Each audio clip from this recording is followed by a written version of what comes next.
Welcome back to Microeconomics with me, Professor Ledwinski. We're continuing here on our unit in comparative advantage. And what we're going to be looking at today is thinking about the example of international trade. So we're going to be applying our knowledge about production and specialization to trade between two example countries. So as we've seen before, this principle of comparative advantage works well within a firm for factors of production, and it works well across individuals like Bert and Ernie, but it also applies across countries. In this context, the potential gains from specialization and trade are even larger, they're bigger. We'll want to be thinking in the background about these bigger questions which we keep introducing and which we'll be discussing in class.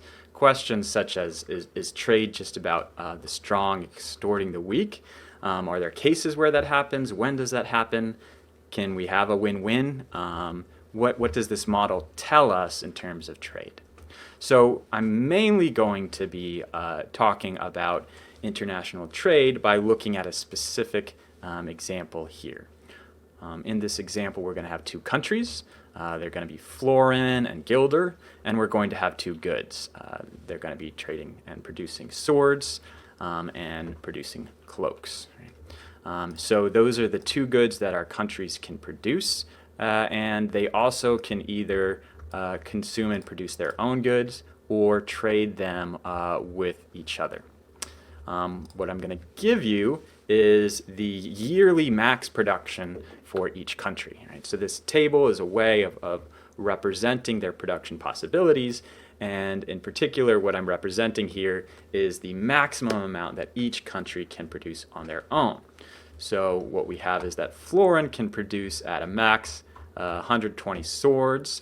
That's if they're going all in on sword production and making 0 cloaks. Florin could alternatively do 120 cloaks. That's if they're going all in on cloak production. Guilder could do 100 swords. If they're all in on swords, 25 cloaks if they're in on cloaks.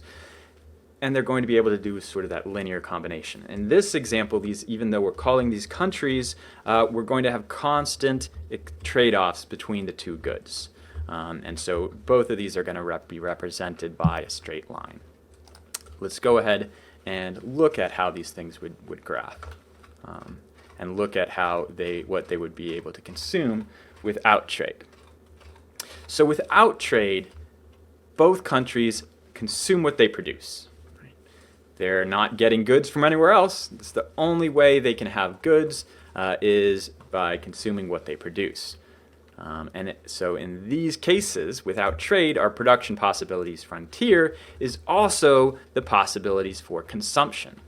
Their choices will depend on their preferences, and they'll make a choice about what they can produce or what they're going to produce. So here we have florin's productions possibilities frontier. As we said, max of 120 on each. And because there are these constant trade-offs, it's just a straight line between the two. The slope is -1. The trade-off is 1 for 1. Right? And so one possibility is they could do 60 and 60 just for illustrative purposes.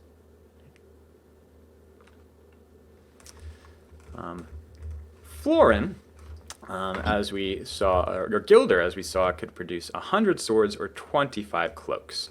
So I'm putting Guilder's PPF down here. So we can see the slope here is -1/4. Right? We could, if we're all in on cloaks, we could give up all our 25 cloaks and get 100 swords. Right? That's the trade-off ratio of cloaks to swords. And we can represent this as a table as well. The kind of chosen bundles without trade. Let's say for the just illustrative purposes here, there's no sort of reason that these numbers had to be that florin is deciding to produce and consume 60 swords and 60 cloaks. Right? That corresponds to the point I showed you earlier. And Guilder is choosing to produce and consume 80 swords and only 5 cloaks.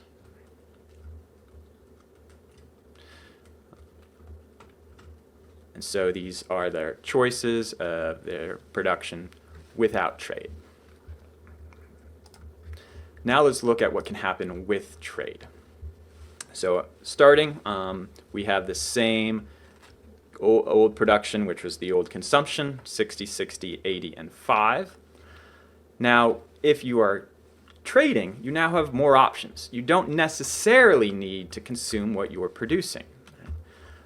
You can specialize as a country and trade in goods which you have the comparative advantage. So the whole idea of specialization and trade is do what you're better at, right? And let other people do what they're best at, or other countries, and together we can produce and consume more. Right? Or have more leisure. That would be another option that's not quite captured by this model.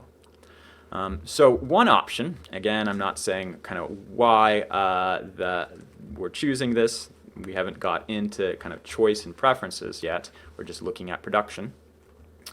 One option would be for Florin to produce some extra cloaks and trade them with Gilder. So let's say they're producing a little more. In fact, let's have Florin produce 80 cloaks now, and Florin is going, or Gilder is going to go all in on sword production and produce 100 swords. So Florin's going to produce those extra cloaks, trade them to Gilder. Gilder's going to produce extra swords and trade 20 of them to Florin. And what we see with this is that with this trade, each country is able to produce more. Right? So we have that Florin's keeping their sword consumption the same at 60, but they're now moving their cloak production from 60 to 70. Gilder is able to keep their sword production the same at 80, and that's 80 that they're producing themselves, and increase their cloak production from 5 to 10. Now, what I want to emphasize here with this consumption with trade is we can also think about where are these things coming from. Florin's cloaks, they're coming from Florin, right? 70 of them made by Florin. And in fact, Gilder's cloaks are coming from Florin as well, right? And this is because Gilder is not making any cloaks. Gilder's swords are coming from Gilder, right? They're keeping 80.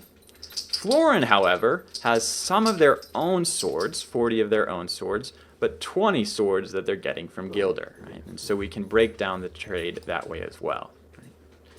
To emphasize how this is kind of increasing what they had before, we can look at those previous production possibilities, frontiers, and see how the production is increasing.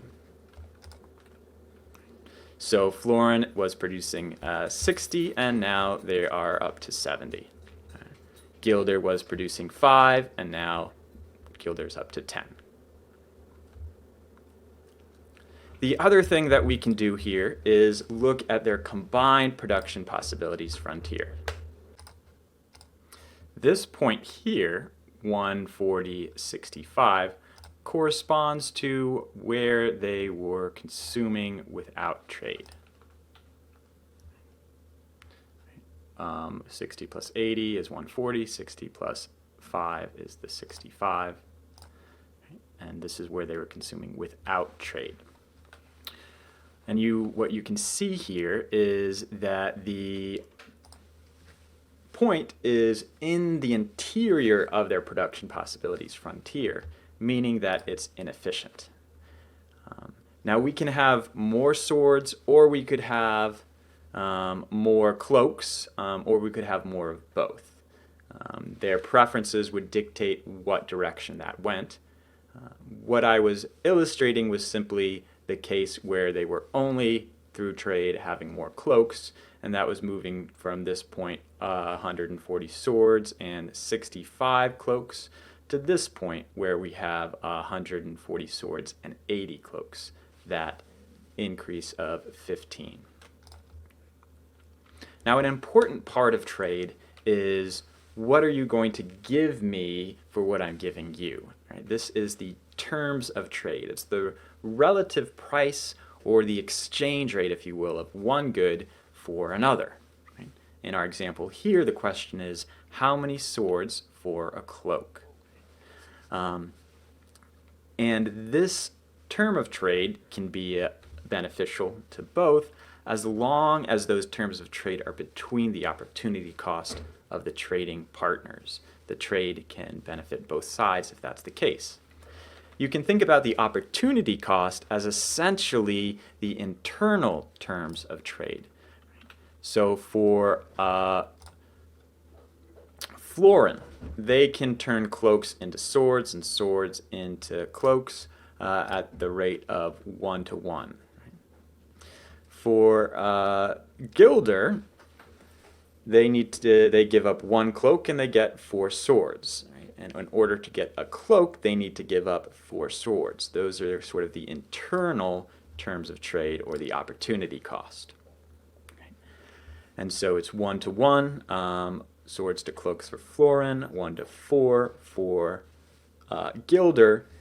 Anything in between, a deal can happen. Both can benefit. In the example that I did before, what I had the trade happen was 1 for 2. And you can see that in the exchanges that happened, 10 for 5.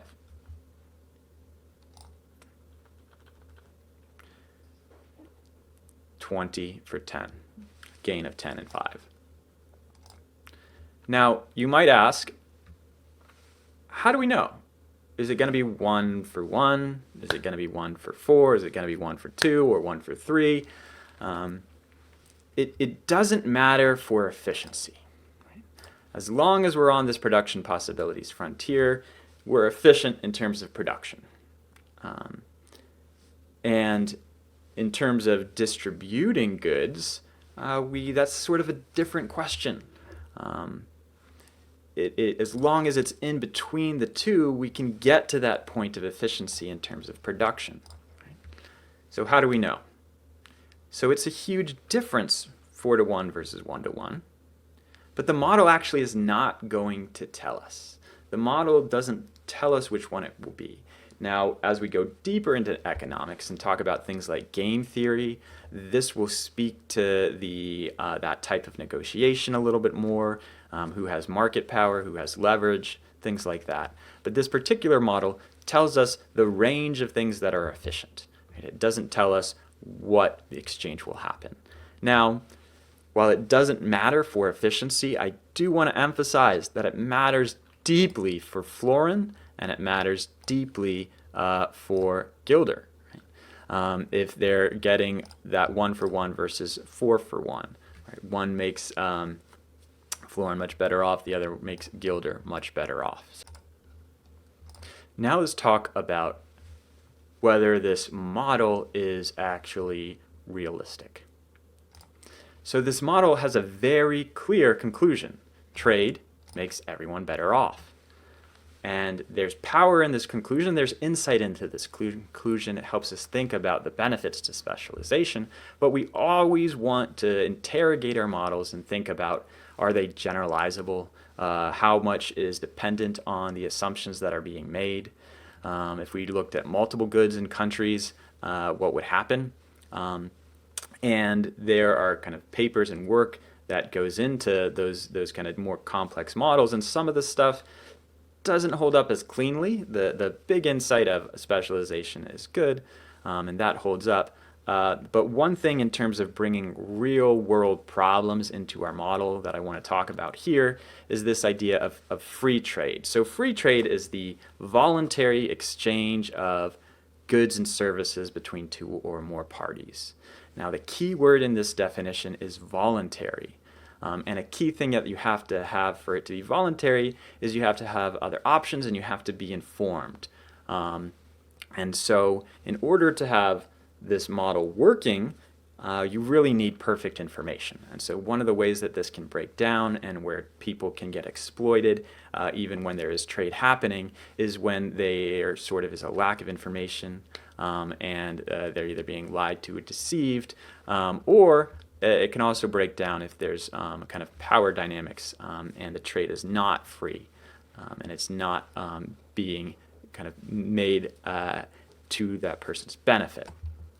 The other thing that is an important consideration that this model doesn't think about is kind of outside actions or activities. One of the things that comes up in international trade a lot is national security considerations, right? We're talking about these two countries, Gilder and Florin, and if they eventually stop being friendly, it's going to be a problem if kind of Florin's source of swords is coming from an enemy Gilder.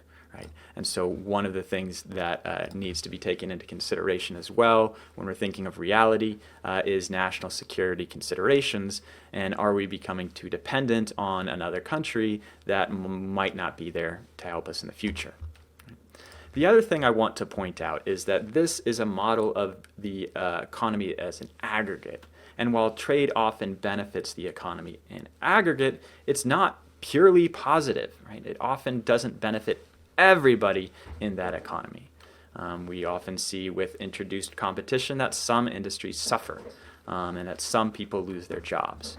Now, while it's theoretically possible that because the aggregate benefits are big enough that they outweigh the losses, that winners could theoretically compensate the people that are losing their jobs in the industries, this rarely happens in practice. Right? It's just a theoretical idea. And it becomes a problem when the costs are concentrated in particular industries and for particular people, and oftentimes the losers in our economy and in our society lose from a lot of different angles. They lose from free trade, they lose from racism, they lose from classism, they're shut out of economic and educational opportunities. And so that's one thing that this model doesn't take into consideration that should be part of your thinking and our society's thinking about these problems. So that is our unit on thinking about international trade and how what we're talking about with comparative advantage and specialization fits in. That's our sort of last main unit of this, or subunit of this comparative advantage portion. The next video, what we're going to do is just wrap up and conclude, give you the kind of key takeaways and terms. I hope you're enjoying following along on these videos and learning about microeconomics. Hope you continue to watch them. Send me an email if you have questions. And until then, take care.